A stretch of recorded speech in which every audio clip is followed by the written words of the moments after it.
Minuit 24. Je n'ai pas vu un seul renard depuis que je suis là. Ce n'est guère surprenant, à vrai dire.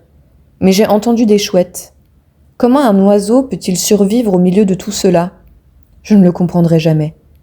J'ai même vu des alouettes au-dessus du No Man's Land, qui pour moi ont toujours été une raison d'espérer. Il comprendra tout de suite, m'a chuchoté Charlie au lit, tandis que l'aube se levait. Dès qu'il s'apercevra que Bertha a disparu, le colonel saura que c'est moi. Je ne lui dirai pas où elle est. Il pourra faire ce qu'il voudra. Je ne lui dirai pas. Nous avons pris notre petit déjeuner en silence, Charlie et moi, espérant que l'inévitable tempête n'éclaterait pas tout en sachant qu'elle viendrait tôt ou tard. Comme toujours, quand il y avait de l'anxiété dans l'air, Big Joe a senti que quelque chose n'allait pas. Il se balançait d'avant en arrière et ne touchait pas à son déjeuner. Si bien que Mère aussi a compris qu'il y avait un problème. Lorsqu'elle avait des soupçons, il était difficile de lui cacher la vérité, et nous n'étions pas très forts dans ce domaine, ce matin-là, moins que jamais.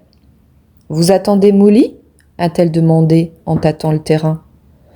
On frappait fort à la porte et avec insistance. Elle savait que ce n'était pas Molly. Il était trop tôt et de toute façon, Molly ne frappait pas de cette façon. En outre, je pense qu'elle voyait sur nos visages que nous attendions un visiteur peu désiré. Comme nous le craignions, c'était le colonel. Mère l'a invité à entrer. Il est resté debout, nous foudroyant du regard, les lèvres pincées, pâle de fureur. « J'imagine que vous savez pourquoi je suis venu, Madame Peaceful, » a-t-il commencé. « Non, colonel, je ne sais pas, » a répondu Mère. « Ce petit démon ne vous a donc rien dit ?» Il criait maintenant, brandissant sa canne en direction de Charlie.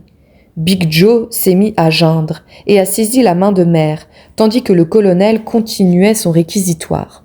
« Votre fils est un sale voleur. D'abord, il prend le saumon de ma rivière et maintenant, alors qu'il est à mon service, que je lui ai offert un poste de confiance, il vole l'un de mes foxhounds.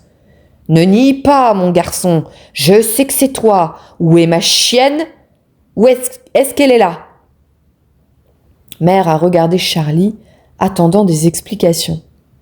« Il allait la tuer, Mère, » a-t-il dit rapidement. « Il fallait que je fasse quelque chose. »« Vous voyez ?» a rugi le colonel. « Il reconnaît que c'est lui, il le reconnaît !» Big Joe poussait des gémissements et Mère lui caressait les cheveux, essayant de le rassurer, de le réconforter. Elle a demandé à Charlie. « Tu l'as prise pour la sauver, c'est bien ça ?»« Oui, Mère. »« Eh bien, tu n'aurais pas dû, Charlie. Tu n'aurais pas dû. »« Non, Mère. Tu vas dire au colonel où tu l'as cachée. »« Non, Mère. » Notre mère a réfléchi quelques instants. « C'est bien ce que je pensais. » Elle a regardé le colonel droit dans les yeux. « Colonel, ai-je raison de penser que si vous voulez tuer cette chienne, c'est probablement parce qu'elle ne vous sert plus à rien, comme chien de chasse, j'entends. »« Oui, » a répondu le colonel, « mais ce que je fais de mes propres animaux et pourquoi, ça ne vous regarde pas, Madame Peaceful, je n'ai pas d'explication à vous donner. »« Bien entendu, colonel, » a dit Mère d'une voix douce, presque gentille. « Mais puisque vous alliez la tuer de toute façon, vous ne verriez pas d'inconvénient à ce que je vous la prenne pour m'occuper d'elle, n'est-ce pas ? » « Vous pouvez faire ce que vous voulez de cette maudite bête, » a aboyé le colonel. « Vous pouvez même la manger, ça m'est égal. Mais votre fils me l'a prise et ce vol ne restera pas impuni. » Mère a demandé à Big Joe d'aller chercher l'argent qui était dans la tasse, sur la cheminée. « Voilà, colonel, » a-t-elle dit calmement, en lui tendant une pièce de monnaie. 6 sous. Je vous achète votre chienne 6 sous. Ce n'est pas un mauvais prix pour un chien qui ne sert plus à rien. À présent, il n'est plus volé, n'est-ce pas ? Le colonel était complètement abasourdi. Il a regardé tour à tour la pièce de monnaie dans sa main, notre mère, puis Charlie. Il haletait. Enfin, retrouvant son sang-froid, il a fourré la pièce dans la poche de son gilet et a pointé sa canne vers Charlie. « Très bien, mais sache que tu n'es plus à mon service. » Sur ce, il a tourné les talons et claqué la porte derrière lui. Nous avons entendu ses pas s'éloigner sur le chemin, puis le portail grincer. Nous étions fous de joie, Charlie et moi. non seulement soulagée, mais éperdue d'admiration et de gratitude. Quelle mère nous avions! Nous poussions des hurrahs et des cris de triomphe. Big Joe était de nouveau heureux, et il chantait Orange et citron en gambadant dans la cuisine. « Je me demande s'il y a vraiment de quoi se réjouir à ce point, » a dit Mère une fois le calme revenu. « Tu sais ce que tu viens de perdre, Charlie, ton travail. »« Ça m'est égal, » a répondu Charlie. « Il peut le garder, son travail puant. J'en trouverai un autre. Mais toi, tu as bel et bien remis ce vieux schnock à sa place. Et nous avons Bertha. »« Au fait, où est-il ce chien ?» a demandé Mère. « Je vais te montrer, » a dit Charlie. Nous avons attendu Molly, puis nous sommes partis tous ensemble pour le bois de Fort Cleeve. En arrivant près de la cabane, nous avons entendu Bertha aboyer. Charlie a couru en avant ouvrir la porte. La chienne est sortie en bondissant sur nous, glapissant de joie, sa queue balayant nos jambes. Elle sautait sur chacun de nous, léchant tout ce qu'elle pouvait, mais elle a aussitôt marqué une préférence pour Big Joe. À partir de ce jour, elle s'est mise à le suivre partout. Elle dormait même dans son lit la nuit. Big Joe y tenait malgré tout ce que pouvait dire Mère. Bertha s'asseyait sous le pommier en jappant vers lui, tandis qu'il chantait pour elle, perché sur une branche.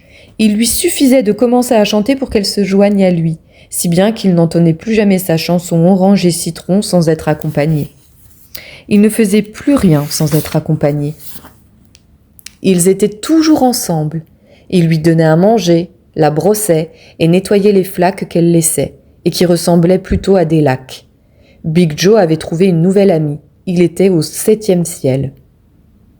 Après quelques semaines passées à faire le tour des fermes de la commune pour demander du travail, Charlie avait trouvé un emploi comme berger et laitier chez le paysan Cox, à l'autre bout du village. Il partait avant l'aube sur sa bicyclette pour la traite des bêtes et revenait tard, si bien que je le voyais moins qu'auparavant. Il aurait dû être plus heureux là-bas. Il aimait les vaches et les moutons, même s'il trouvait que les moutons étaient un peu stupides. Et surtout, il n'avait plus le colonel ni la femme loup sur le dos toute la journée. Mais Charlie, comme moi, était loin d'être heureux, car Molly avait soudain cessé de venir nous voir. D'après notre mère, il ne pouvait y avoir qu'une seule explication. Quelqu'un avait sans doute répandu le bruit, et à son avis c'était forcément le colonel, la femme loup ou les deux à la fois, que Charlie Peaceful était un voleur, une canaille, que la famille Peaceful était devenue infréquentable. Elle a conseillé à Charlie de laisser les choses se calmer pendant un moment et d'attendre que Molly revienne.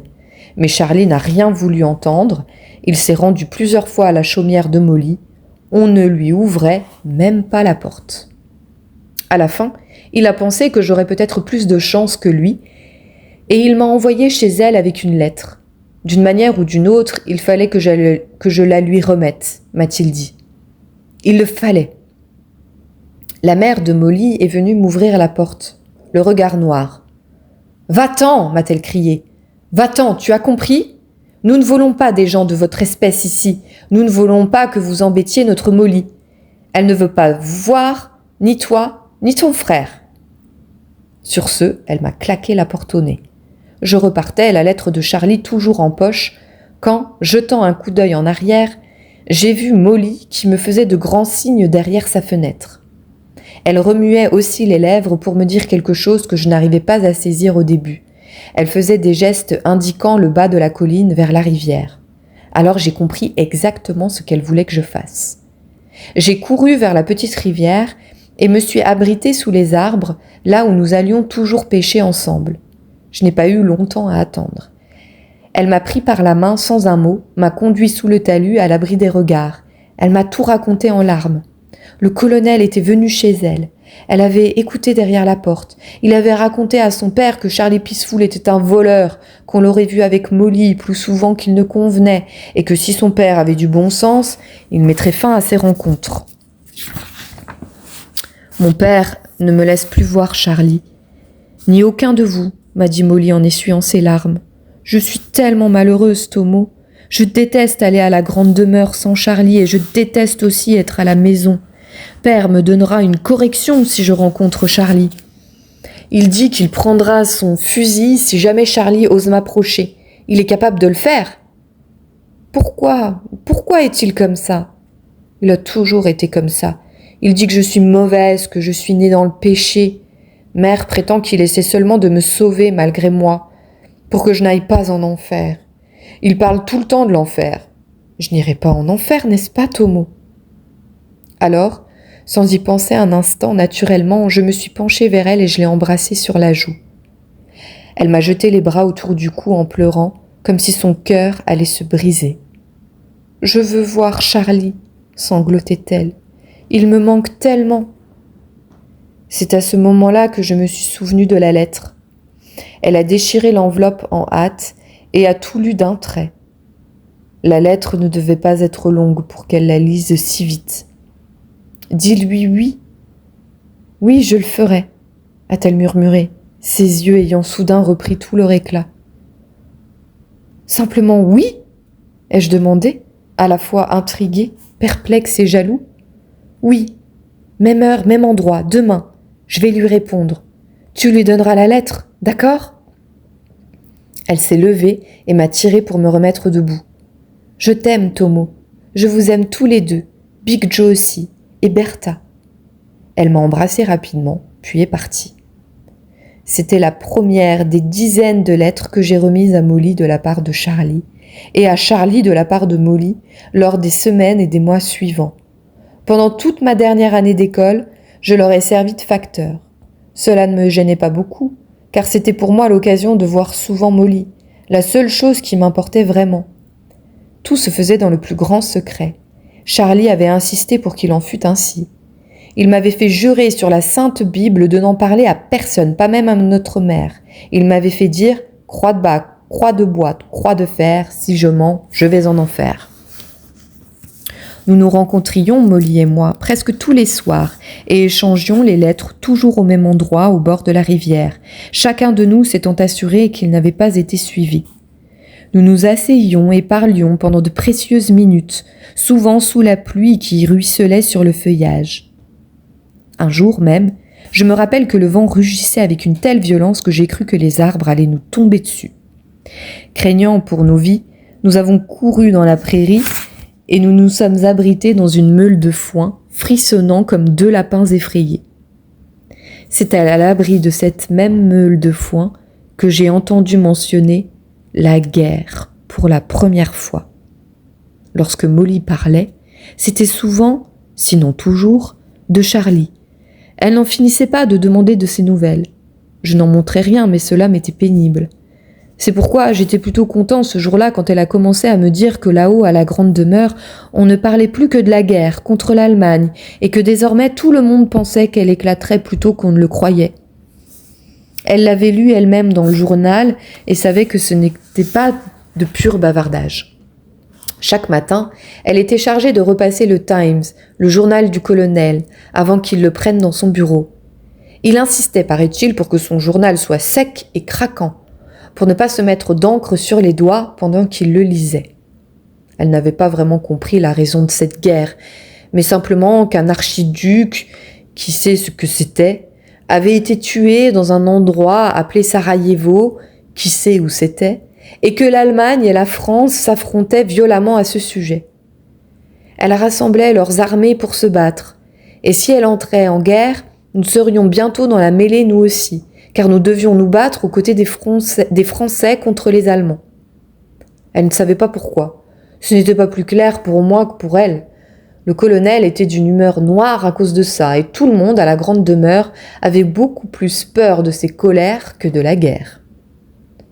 Le colonel, cependant, était doux comme un agneau comparé à la femme loup ces derniers temps. Tout le monde l'appelait ainsi à présent, pas seulement nous. Quelqu'un aurait mis du sel dans son thé à la place du sucre. Elle jurait que c'était exprès, ce qui était probablement vrai selon Molly. Elle tempêtait et fulminait sans cesse, disant à qui voulait l'entendre qu'elle trouverait le coupable. En attendant, elle les traitait tous comme s'ils l'étaient. « C'était toi ?» ai-je demandé à Molly. « Peut-être », a-t-elle répondu en souriant, « ou peut-être pas. J'aurais voulu l'embrasser de nouveau, mais je n'ai pas osé. C'est mon problème depuis toujours. Je n'ose jamais assez. Mère avait déjà tout prévu avant que je quitte l'école. J'irai travailler avec Charlie à la ferme de Mr. Cox. Le fermier Cox commençait à se faire vieux et n'ayant pas d'enfant, il avait besoin d'aide pour les travaux des champs. D'après Charlie, il était plutôt porté sur la boisson. C'était vrai. Il passait presque toutes ses soirées au pub. Il aimait la bière et jouait aux quilles. Il aimait bien chanter aussi. Il connaissait toutes les vieilles chansons. Il les avait en tête, mais ne les entonnait que lorsqu'il avait bu 2 ou 3 bières. C'est pourquoi il ne chantait jamais à la ferme. Il était plutôt dur là-bas. Mais c'était un homme juste, toujours juste. Au début, j'étais surtout chargée de surveiller les chevaux. Je ne pouvais rêver mieux. J'étais de nouveau avec Charlie. Je travaillais à ses côtés, j'avais poussé d'un coup et j'étais presque aussi grand que lui maintenant. Mais je n'avais toujours pas sa rapidité ni sa force. Parfois, il était un peu autoritaire avec moi, mais je ne lui en voulais pas. C'était son boulot après tout. Les choses changeaient entre nous. Charlie ne me traitait plus comme un petit garçon. Et ça me plaisait. Ça me plaisait beaucoup. La guerre avait commencé et remplissait les pages des journaux. Mais en dehors des soldats qui venaient au village acheter des chevaux de labour pour en faire des chevaux de cavalerie, nous n'étions quasiment pas concernés. Pas encore. J'étais toujours le facteur de Charlie, toujours le facteur de Molly. Je la voyais donc souvent, un peu moins qu'avant cependant. Pour une raison ou pour une autre, les lettres entre eux se faisaient plus rares. Mais comme je travaillais 6 jours par semaine, d'une certaine façon, nous étions de nouveau ensemble tous les 3, liés par les lettres. Puis ce lien a été cruellement rompu, ce qui a suivi m'a brisé le cœur, nous a brisé le cœur à tous. Je me rappelle que nous avions fait les foins avec le fermier Cox, Charlie et moi, de jeunes buses tournoyant au-dessus de nous toute la journée, des hirondelles rasant l'herbe fauchée tout autour, tandis que l'ombre du soir s'allongeait et obscurcissait le ciel. Nous étions rentrés à la maison plus tard que d'habitude, couverts de poussière, épuisés et affamés aussi. À l'intérieur, mère, bien droite sur sa chaise, était en train de coudre. En face d'elle, il y avait Molly, et à notre grande surprise, sa mère. Tout le monde dans la pièce avait l'air aussi sinistre que la mère de Molly, même Big Joe, et Molly, qui avait les yeux rougis par les larmes. Dehors, Bertha hurlait lugubrement dans la remise en bois. « Charlie, a dit mère en posant son ouvrage, la mère de Molly est venue te voir. Elle a quelque chose à te dire. »« C'est à toi, j'imagine » a dit la mère de Molly d'une voix aussi dure que la pierre. Elle tendait à Charlie un paquet de lettres attachées par un ruban bleu. « Je les ai trouvées. Je les ai lues, l'une après l'autre. Le père de Molly aussi. Nous savons donc tout, absolument tout. Ce n'est pas la peine de nier, Charlie Peaceful. La preuve est là dans ses lettres. Molly a déjà été punie. Son père s'en est chargé. Je n'ai jamais rien lu d'aussi vicieux de toute ma vie. Jamais. Tous ces mots d'amour, dégoûtants. Et en plus, vous vous êtes vus, n'est-ce pas ? Charlie a regardé Molly. Ce regard entre eux exprimait tout, et j'ai alors compris que j'avais été trahi. « Oui, » a répondu Charlie. Je n'en croyais pas mes oreilles. Ils ne m'avaient pas mis au courant. Ils s'étaient rencontrés en secret et aucun d'eux ne m'en avait parlé. « Vous voyez, je vous l'avais dit, Madame Peaceful, » a glapit la mère de Molly d'une voix rageuse. « Je suis désolée, a répliqué mère. Mais vous ne m'avez toujours pas expliqué pour quelle raison ils ne devraient pas se voir. Charlie a 17 ans à présent et Molly 16. Ils sont assez grands, il me semble.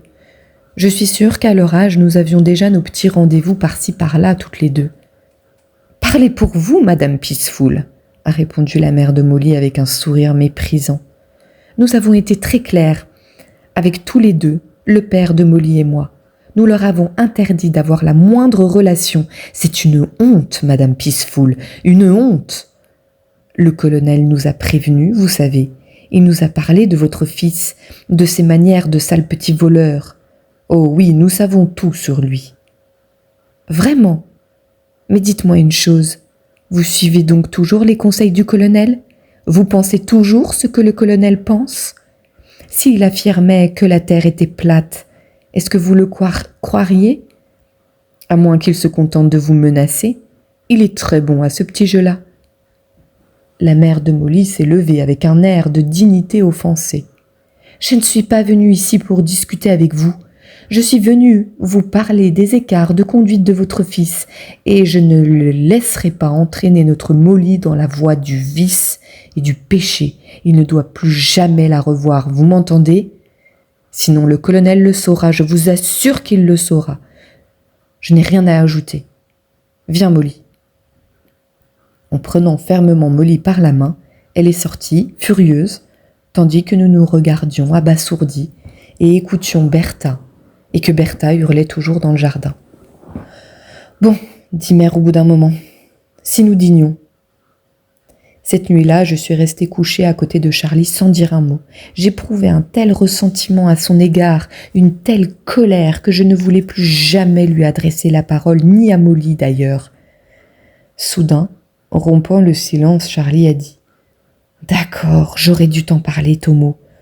Molly voulait que je le fasse, mais je ne voulais pas, je ne pouvais pas, c'est tout. » « Pourquoi ?»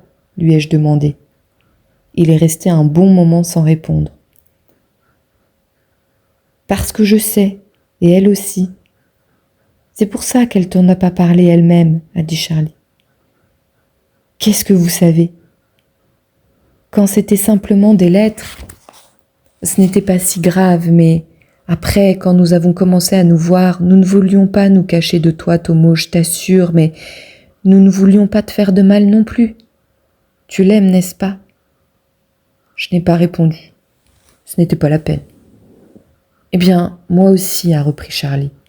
« Alors, tu comprends pourquoi je vais continuer à aller la voir ? Je trouverai le moyen, quoi que dise cette vieille vache. » Il s'est tourné vers moi. « Toujours ami ? » ?»« Ami, ai-je marmonné, mais je ne le pensais pas. » Depuis ce moment-là, nous n'avons plus jamais parlé de Molly entre nous. Je ne voulais rien savoir, je ne voulais même pas y penser, mais j'y pensais. Je ne pensais à rien d'autre. Personne ne comprenait pourquoi, mais peu de temps après, Bertha a commencé à disparaître de temps en temps. Jusque-là, elle ne partait pas se promener seule, elle restait collée à Big Joe. On était toujours sûr de trouver Bertha à côté de lui, où qu'il fût. Big Joe était fou d'inquiétude chaque fois qu'elle s'en allait. Elle finissait par revenir, bien sûr, soit parce qu'elle en avait envie, soit parce que Mère ou Joe, l'ayant trouvée quelque part couverte de boue, mouillée, perdue, la ramenait à la maison. Nous craignions surtout qu'elle poursuive des moutons, des vaches et qu'un paysan ou un propriétaire terrien lui tire dessus, comme il le faisait lorsqu'un chien entrait dans leur propriété ou harcelait leurs animaux. Heureusement, Bertha ne semblait pas prendre les moutons en chasse, et jusqu'à présent, elle n'était jamais partie trop loin, ni trop longtemps. Nous avons fait tout ce que l'on pouvait pour l'empêcher de vagabonder. Mère a essayé de l'enfermer dans la remise à bois, mais Big Joe ne supportait pas de l'entendre aboyer et il l'a libérée. Elle a voulu l'attacher, mais Bertha rongeait la corde et gémissait sans cesse. Aussi Big Joe, la prenant en pitié, finissait-il toujours par la détacher. Un après-midi, Bertha a de nouveau disparu, mais cette fois, elle n'est pas revenue. Impossible de la retrouver. Charlie n'était pas là. Mère et Big Joe sont partis la chercher d'un côté, vers la rivière, tandis que je montais dans la forêt, la sifflant et l'appelant sans cesse. Il y avait des cerfs dans le bois de Fort Clive, des blaireaux et des renards. C'était exactement le genre d'endroit où elle pourrait aller. Je l'ai cherchée pendant 1 heure ou plus, sans apercevoir le moindre signe d'elle. J'allais abandonner et rentrer. Elle était peut-être revenue à la maison, quand j'ai entendu un coup de feu résonner dans la vallée. La détonation venait d'un peu plus haut dans le bois. J'ai remonté le chemin en courant, me baissant pour éviter les branches basses et tombantes, sautant par-dessus les trous de blaireaux, redoutant mais sachant déjà ce que j'allais trouver. En arrivant en haut de la côte, j'ai vu devant moi la cheminée de la vieille cabane de père, puis la cabane elle-même au bord de la rivière. Dehors, Bertha était couchée, la langue pendante, dans l'herbe trempée de sang. Le colonel, les yeux baissés vers elle, avait son fusil à la main. La porte de la cabane s'est ouverte. Charlie et Molly étaient là, debout. glacée de chagrin et d'horreur. Molly a couru vers Bertha, puis est tombée à genoux. « Pourquoi ?» s'est-elle écriée en regardant le colonel. « Pourquoi ?»